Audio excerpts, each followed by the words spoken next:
Hi folks, welcome back to my channel. I believe this is going to be the late video that I was supposed to mark 3 months um, being a Kindle Paperwhite user. I know some people are going to say you use your Kobo all the time. Why are you doing this video? Because 3 months ago I walked a little over 3 months ago I walked into Target because I had to pick up a couple of things that I needed. One of the things that I got, I'm going to have to cut a couple inches off the leg because it keeps dragging under my shoe, and that is a trip hazard. So yeah, I have learned my lesson with that particular purchase. Anyways, so I have a really weird history when it comes to Kindles. Actually got my first official Kindle several years ago. I still have my Kindle, whatever gen, the one prior to this one, and I still use it from time to time. And it's a good reader. It's a good reader. I enjoy using it. That one is kind of like there's a 70% chance that it will actually upload the book that you borrowed from Kindle. So yeah. So I definitely use this one definitely a lot.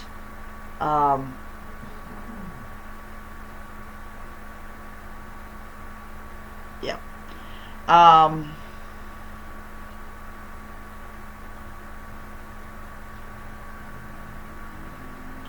Let's see here.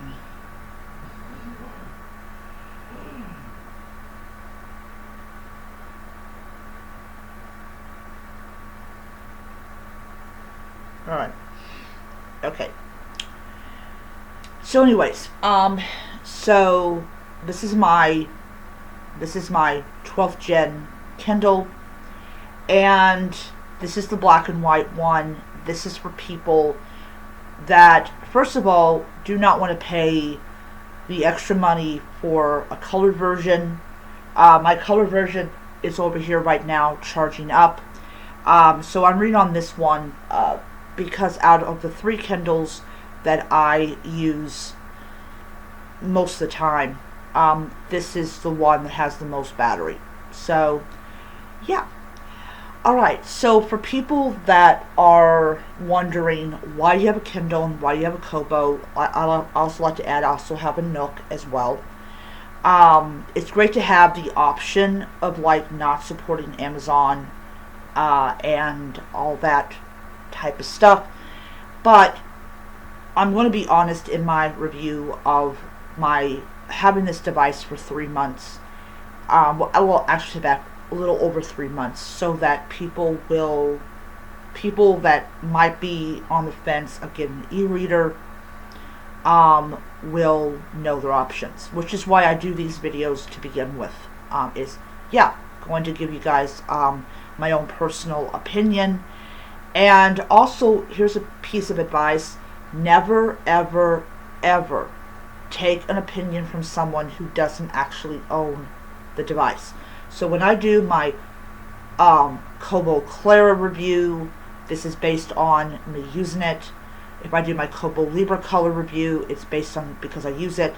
So this one is I use it. So one of the great things about Kindles being at Target and Best Buy is that you don't have to go through Amazon to get the device. You actually can go inside the store and pick up the device. It saves you the headache of having to wait at your home for it to show up, and that's why I like going with them. I like the idea of having the ability to actually get the device and all that. So if anybody wants to know, I do have Kindle Unlimited. I think I'm at my limit. But anyways, Kindle Limited is a great way to get books and not have to spend money on them. So if you happen to not like them, you can send them back, and you didn't waste your money on them. All right. So one of the huge things I love about Kindles in general is two things. One, their portability, and two, they are waterproof, except for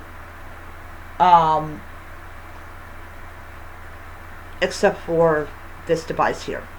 This device is not waterproof. This device is not waterproof. So despite the fact that I have good sized hands, I still want to say you might not have like big hands, but you can still use it. I've got a pop socket on here. This is not the MagSafe one, and I'm going to be very blunt about why I do not use MagSafe ones. I do not care what Google tells you. Anytime you put a magnet, especially a strong one, up against a device that has processor, RAM, memory, circuits, all that type of stuff, you're going to damage the device. It may not happen right away, but it will happen. And then before long, you've got to spend another $100 and some to get a new device. Just like that insane nutter of a woman who takes her Kindles into her sauna had to get a new Kindle, and guess where she's going to send it to? The sauna. And I'm thinking, you must have a pile of extra money lying around. These things aren't cheap. So please, if you're going to get a pop socket, do not get MagSafe. Another reason I did not get MagSafe was I have no intention of changing this up. Now, that being said, so Kindle is a great choice if you don't have a lot of money and you want a nice simple device, which would be this one, but you're not exactly comfortable with leaving the Kindle ecosystem, and you just want to have a device that just reads books. You don't care about reputation. You don't care about any of that stuff. You just want a reader that will read books. And that is what the Kindle does. The Kindle is a reader that just does one thing only very, very well, and that is to read books. It is also a way for you to spend money on books that you may or may not like, which is one of the downsides of these Kindles, is if you go and press the home button, this is all you, and this is all them. Now, I'm going to be very blunt about this particular Kindle. This is a very fast device. However, in all honesty, I definitely will not be getting another Kindle for quite a long time. So, one of the reasons I bought the 12th gen Kindle, I originally had it in Jade, is because my Kindle that I originally was using was getting slow. And I think this is on purpose. I think that the system's just designed to become slower to where you can't use it. And I think it's going to get a whole lot worse now that Amazon has stopped support for their older models. So models that are still active today, we're going to start seeing more and more of this, discontinuing and things like that. But let's talk about the pros of this device? Well, this device is for people that want to read dozens and dozens of books and not have to worry about where they go in to store all the books. Now, I will be very blunt. I love physical books. I actually threw away a whole bunch of stuff that I no longer wanted or needed in my life, and I converted that into my fantasy cabinet, and I love it. I love the idea of having a place that's just for my fantasy books, and then I can use my bookcases I have here for my physical, like, cozy mystery books. That is what I love. I love that. But at some point in the future, I will officially run out of room, and that will be it. I will have no choice. I will have to go entirely digital. So that's the plus side. Also, you can read at night. It has a dark mode on it.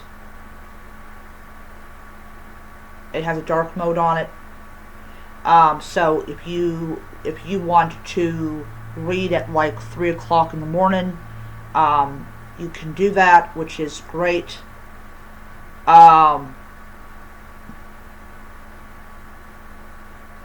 It doesn't have the automatic light adjustment, so my Kindle Colorsoft actually does have the adjustable warm light. Sometimes it works, sometimes it doesn't. Yeah. So if you do not want to see your covers in color, or you believe that it's just a fad, or I don't know what you want to call it, then the Kindle Paperwhite is perfect. If you want something that's waterproof, the Kindle Paperwhite is perfect. If you're the type of person that views people having 20, 30, 40 e-readers as just them throwing their money out, and you just have one e-reader and it happens to be a Kindle, then great. I actually agree with you on that. I have a love-hate relationship with people that unbox their 97th e-reader, and I'm like, all my Kindles and my Nooks are actually in a drawer, which used to house more of my stuff that I no longer wanted. But yeah. Anyways, the Kindle Paperwhite is perfect for people that are on the go, people that travel, people that are going to doctor's appointments. If you do not believe in annotating, or you annotate very little, the Kindle Paperwhite is perfect for you, because highlighting text in your books is a lot easier. I'm going to be honest, okay, as somebody who loves her Nooks. I love my Nooks. I really do. But, this is a big but, annotating on those devices is a nightmare. It is absolutely a nightmare. This is why if I'm opening up a book that I have on my Nook, I don't annotate at all, because it's a nightmare to do it. I don't highlight. It's a nightmare to do it. Kindles and Kobos have that good thing going on. You can highlight. So I am currently reading The Last Draft by Agatha Frost. So I don't know what chapter I'm on, but all you do is, say I want to highlight this right here. You just press it.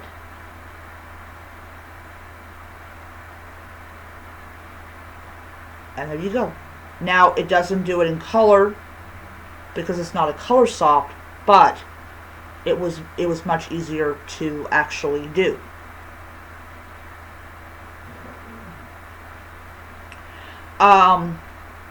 you can borrow books from the library, which is a pro, definitely a pro. If you are just buying the Kindle to borrow books from the library because you don't want to spend money on for you know from Amazon, you can do it. Now the huge difference is you have to go on the app and you have to like look through it and find the book that you want and have it sent to Kindle, but it does appear on your Kindle. Now Kobo's, it's integrated in there because supposedly the people that own the Kobo owns Overdrive, so that's why it's integrated. So unlike the Kobo, the Kindle, if you got more than one book that's part of the same series written by the same author, it will pop up in a bunch.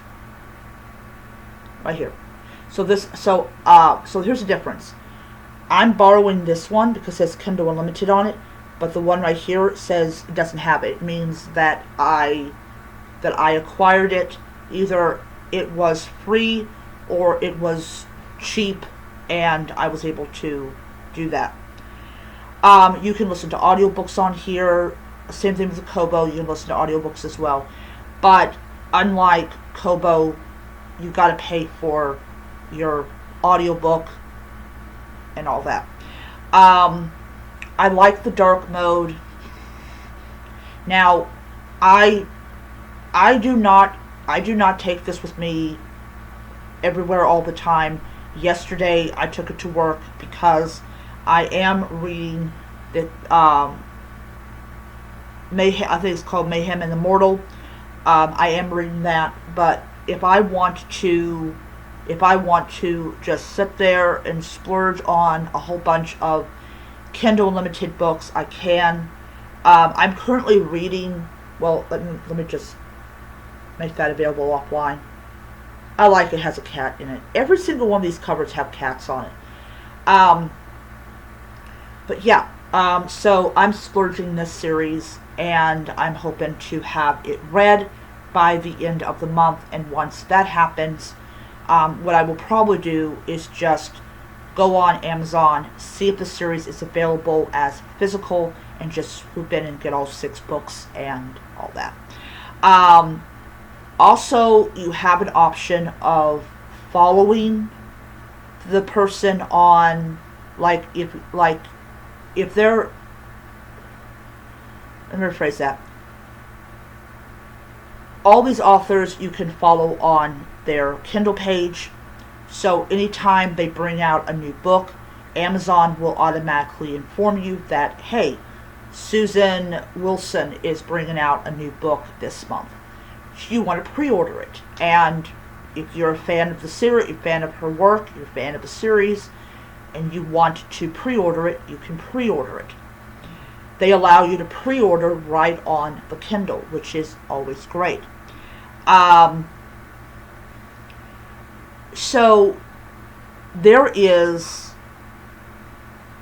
so much things about this device that I really love. This is why I don't get rid of my Kindles, because they have never given me any major issues. Now, my Kobo, I also have not had any major issues with that. But Kindles are insanely popular.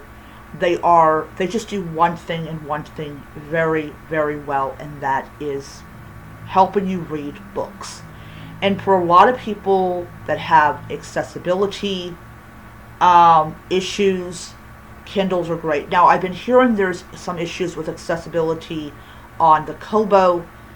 Thankfully, I don't need the accessibility feature on Kobo, so but if I needed accessibility, I would definitely say Amazon does it very, very well. These are portable. You can take them anywhere you want. They are worldwide, so you don't have to worry about not being able to get a book. I personally,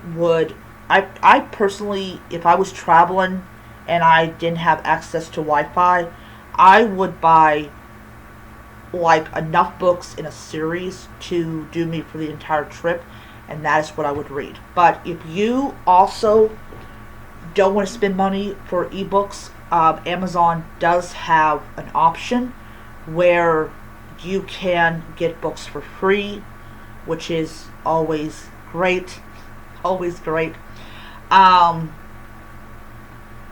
but yeah, this is like, it's so responsive. I love it. I love it. I do. It's amazing. Um, do I love this device more than my Kobo? They're kind of the same on the love part of it. Now, cons. Okay, cons. One of the biggest cons is you are stuck in Amazon's walled garden. You can, like years ago, you could transfer your books over onto your computer. Years ago, you could only, if you didn't have the $300 or $400 for the Kindle, that was really the only way you could read them was on your computer. That is no longer a thing because we have phones now, and you can read your Kindle books on your phone.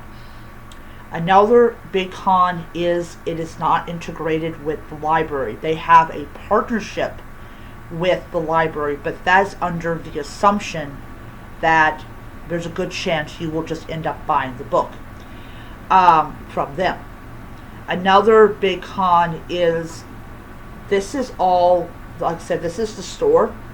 Now, I will be blunt and say that the store is always based on what you have read, what you have enjoyed, because they're like, well, you have read this book, so here's what the next book is. So if I'm reading a book on my Kindle and I reach the end of it and I do not know what the next book is, Kindle or Amazon will tell me what the next book is in the series. So that definitely, people might look down upon it as a big con. I look at it as a combination of both a pro and a con. The con means that I am more inclined to get more books from Amazon, ensuring that I would never finish all the books that I have.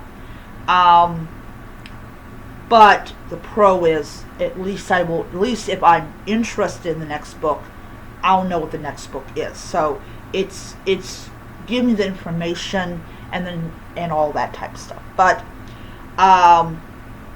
then of course you're spending hours, and I will be honest, I'd rather spend hours scrolling through my Kindle than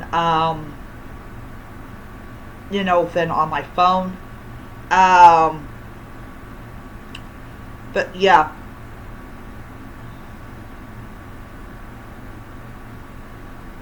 So, oh man. And you just basically just look through this and you're like, oh, okay. So they're getting to like the cozy ones. And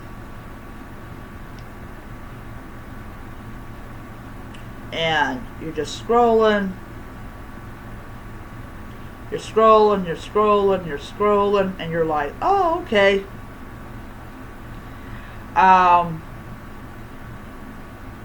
But yeah. So.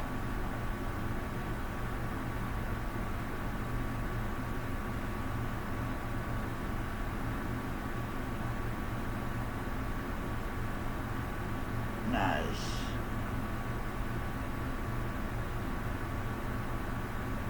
Yeah. Puzzled to death. Yeah, so I'm going to show you how you can do this. So for people that want to know how can you borrow a book from the library, even though I told you guys, I'm going to go onto Libby. I want to see if they have this book anyways. So,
okay, so apparently the library doesn't have it. They have another one that's titled Puzzled to Death, but it's not from the same author. So this one here is like 99 cents, which is not bad. But yeah. So sorry about that. Yeah, so another con is that sometimes the book that you want, say you don't want to spend money on a book and you want to borrow it from the library, there's a 50% chance that you will not be able to get your hands on it because it's just not available. Anyways, overall, I really happen to like this device. I spent money on it, so obviously I wanted to use it. It is not ideal for people that are on an extremely fixed income. So my advice is if you do want a Kindle, to get a Kindle Basic. It's not waterproof, but you'll at least be able to read your books. I will also add the biggest pro of this device is that it gets you off your phone, which is always great because there are people that are up there in their years that are highly addicted to their iPhones or their iPads, and this is a great way to not have to worry about that and everything. As I said before, it's portable, it's waterproof. If you do decide to get this device and you're on a fixed income, my advice is to wait for Prime Day, and that way you can get these at a reasonable price. These will last you for years. My 11th gen, of course, is slow. It used to be fast, and now it's slow. However, it still reads books. It still allows me to highlight passages, things like that. So it's not all bad, but you know, I wish it was back to being faster. But as far as these are concerned, I'm not going to be getting one anytime soon. So yeah. Alright, so that is my video. I hope that it helped out someone, and I'll see you guys next time.